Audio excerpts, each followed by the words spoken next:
Recording by Leon Meyer. Stoicism by George Stock. Foreword. As an adherent of the peripatetic school myself, I do not hold a brief for the Stoics, but I have endeavored to do them justice, and perhaps a little more, not having been on the alert to rob them of some borrowed plumes. The porch has been credited with a great deal that really belonged to the Academy or the Lyceum. If you strip Stoicism of its paradoxes and its wilful misuse of language, what is left is simply the moral philosophy of Socrates, Plato, and Aristotle, dashed with the physics of Heraclitus. Stoicism was not so much a new doctrine as the form under which the old Greek philosophy finally presented itself to the world at large. It owed its popularity in some measure to its extravagance. A great deal might be said about Stoicism as a religion, and about the part it played in the formation of Christianity, but these subjects were excluded by the plan of this volume, which was to present a sketch of the Stoic doctrine based on the original authorities. St. George Stock, M.A., Pembroke College, Oxford. Chapter 1. Philosophy among the Greeks and Romans. Among the Greeks and Romans of the classical age, philosophy occupied the place taken by religion among ourselves. Their appeal was to reason, not to revelation. To what, asks Cicero in his Offices, are we to look for training in virtue, if not to philosophy? The modern mind answers, to religion. Now, if truth is believed to rest upon authority, it is natural that it should be impressed upon the mind from the earliest age, since the essential thing is that it should be believed. But a truth which makes appeal to reason must be content to wait till reason is developed. We are born into the Eastern, Western, or Anglican communion, or some other denomination, but it was of his own free choice that the serious-minded young Greek or Roman embraced the tenets of one of the great sects which divided the world of philosophy. The motive which led him to do so in the first instance may have been merely the influence of a friend or a discourse from some eloquent speaker, but the choice, once made, was his own choice, and he adhered to it as such. Conversions from one sect to another were of quite rare occurrence. A certain Dionysius of Heraclea, who went over from the Stoics to the Cyrenaics, was ever afterwards known as the deserter. It was as difficult to be independent in philosophy as it is with us to be independent in politics. When a young man joined a school, he committed himself to all its opinions, not only as to the end of life, which was the main point of division, but as to all questions on all subjects. The Stoic did not differ merely in his ethics from the Epicurean. He differed also in his theology and his physics and his metaphysics. Aristotle, as Shakespeare knew, thought young men unfit to hear moral philosophy. And yet it was a question, or rather the question, of moral philosophy, the answer to which decided the young man's opinions on all other points. The language which Cicero sometimes uses about the seriousness of the choice made in early life, and how a young man gets entrammelled by a school before he is really able to judge, reminds us of what we hear said nowadays about the danger of a young man's taking orders before his opinions are formed. To this it was replied that the young man only exercised the right of private judgment in selecting the authority whom he should follow, and having once done that, trusted to him for all the rest. With the analogue of this contention also we are familiar in modern times. Cicero allows that there would be something in it, if the selection of the true philosophy did not above all things require the philosophic mind.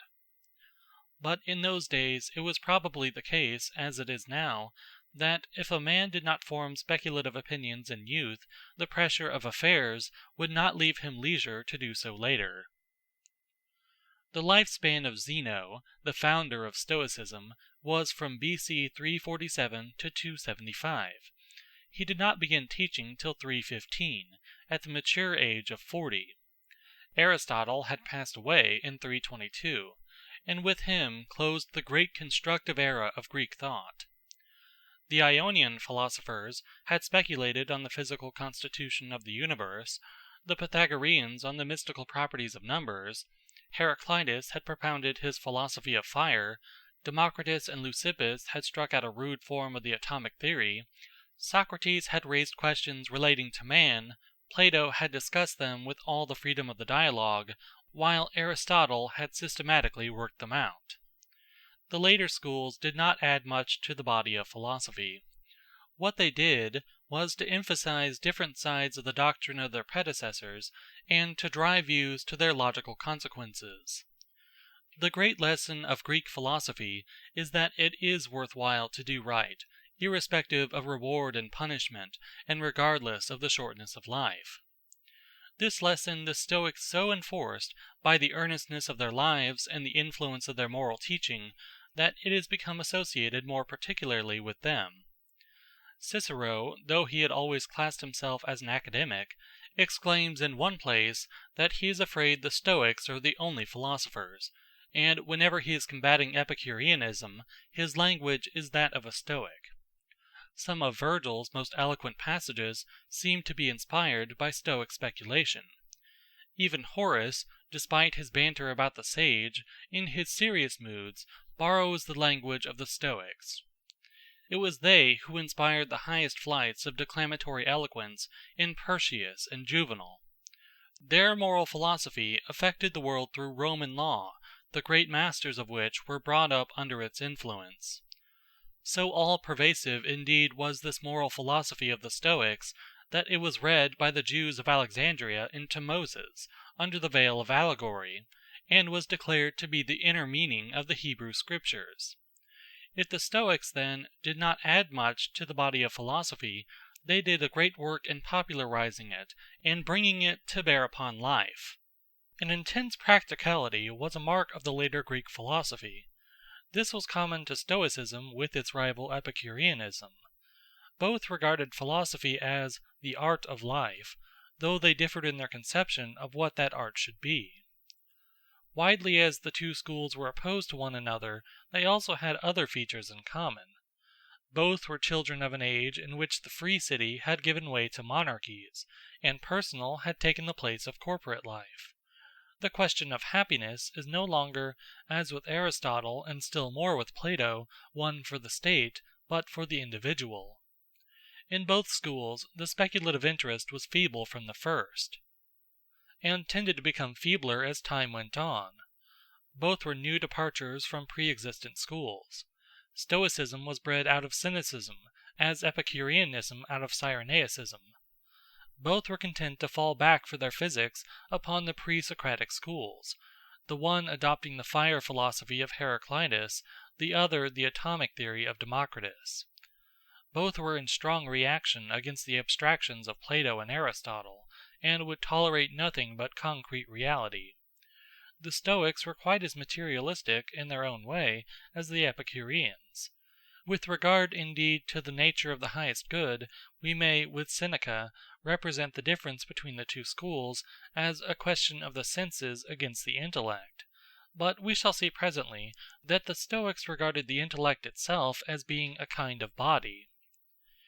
The Greeks were all agreed that there was an end or aim of life, and that it was to be called happiness, but at that point their agreement ended. As to the nature of happiness, there was the utmost variety of opinion. Democritus had made it consist in mental serenity, Anaxagoras in speculation, Socrates in wisdom, Aristotle in the practice of virtue with some amount of favour from fortune, Aristippus simply in pleasure. These were the opinions of the philosophers. But besides these, there were the opinions of ordinary men, as shown by their lives rather than by their language. Zeno's contribution to thought on the subject does not at first sight appear illuminating. He said that the end was to live consistently, the implication doubtless being that no life but the passionless life of reason could ultimately be consistent with itself. Cleanthes, his immediate successor in the school, is credited with having added the words "with nature," thus completing the well-known Stoic formula that the end is to live consistently with nature. It was assumed by the Greeks that the ways of nature were the ways of pleasantness, and that all her paths were peace. This may seem to us a startling assumption, but that is because we do not mean by nature the same thing as they did. We connect the term with the origin of a thing; they connected it rather with the end. By the natural state we mean a state of savagery; they meant the highest civilization. We mean by a thing's nature what it is or has been; they meant what it ought to become under the most favourable conditions.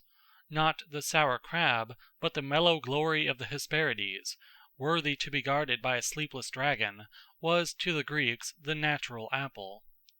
Hence we find Aristotle maintaining that the state is a natural product, because it is evolved out of social relations which exist by nature. Nature indeed was a highly ambiguous term to the Greeks no less than to ourselves, but in the sense with which we are now concerned, the nature of anything was defined by the Peripatetics as the end of its becoming. Another definition of theirs puts the matter still more clearly. What each thing is when its growth has been completed, that we declare to be the nature of each thing.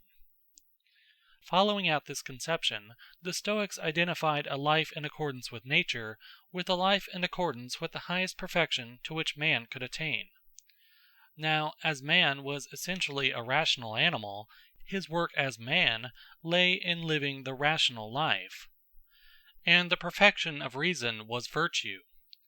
Hence the ways of nature were no other than the ways of virtue.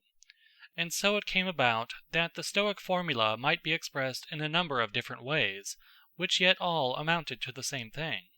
The end was to live the virtuous life, or to live consistently, or to live in accordance with nature, or to live rationally. The end of life, then, being the attainment of happiness through virtue, how did philosophy stand related to that end?